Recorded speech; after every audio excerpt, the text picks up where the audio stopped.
السلام علیکم دوستو، آج ہم آپ کو تاریخ کے ایک انتہائی دلچسپ اور اہم مرکے کے بارے میں بتائیں گے۔ یہ مرکہ تھا ظہیر الدین بابر اور رانا سانگا کے درمیان۔ تاریخ کے صفحات میں کچھ جنگیں ایسی بھی ہیں جو وقت کے ساتھ افسانوی حیثیت اختیار کر گئی ہیں۔ ایسی ہی ایک جنگ تھی کنوہا کی لڑائی، جو مغل شہنشاہ ظہیر الدین بابر اور راجپوتوں کے عظیم سورما رانا سانگا کے درمیان لڑی گئی۔ آج ہم اسی تاریخی مرکے کی داستان آپ کے سامنے پیش کریں گے۔ یہ جنگ نہ صرف دو بہادر جنگجوؤں کے درمیان تھی، بلکہ یہ ہندوستان کی تاریخ کا ایک اہم موڑ ثابت ہوئی۔ تو چلیں، آج ہم آپ کو 1527 کی جنگ خانوا کی کہانی سناتے ہیں۔ ظہیر الدین بابر، جو مغلیہ سلطنت کا بانی تھا، وسطی ایشیا سے ہندوستان آیا تھا۔ اس نے پہلے ہی پانی پت کی پہلی جنگ میں ابراہیم لودھی کو شکست دے کر دہلی کے تخت پر قبضہ کر لیا تھا۔ لیکن ہندوستان میں اس کی حکومت کو چیلنج کرنے والے ابھی بہت سے طاقتور حکمران موجود تھے۔ ان میں سے ایک تھے رانا سانگا، میوڑ کے راجپوت راجا۔ رانا سانگا راجپوتنوں کے عظیم رہنما، ایک بہادر اور مہمان نواز حکمران تھے۔ انہوں نے اپنی زندگی میں 100 سے زائد جنگیں لڑی تھیں اور ایک آنکھ اور ایک بازو کھو چکے تھے، لیکن ان کی بہادری کی داستانیں ہر طرف مشہور تھیں۔ رانا سانگا نے بابر کو ہندوستان سے نکالنے کا فیصلہ کیا اور ایک بڑی فوج تیار کی، جس میں راجپوت سرداروں کے علاوہ دیگر ہندو اور مسلم اتحادی بھی شامل تھے۔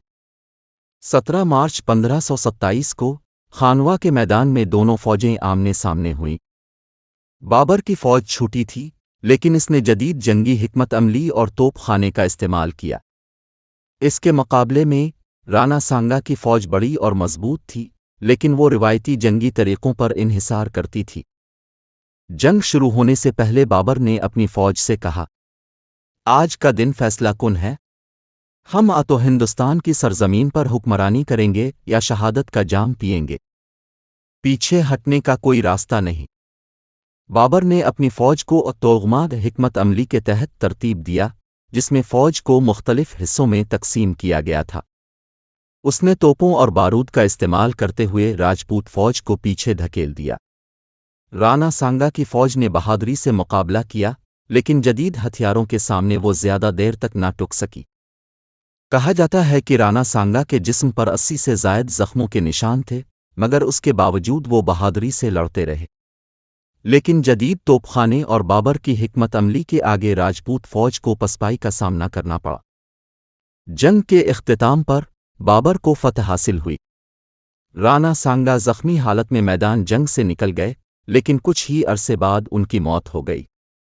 یہ جنگ نہ صرف بابر کے لیے ایک بڑی فتح تھی، بلکہ اس نے ہندوستان میں مغلیہ سلطنت کی بنیاد کو مزید مضبوط کر دیا۔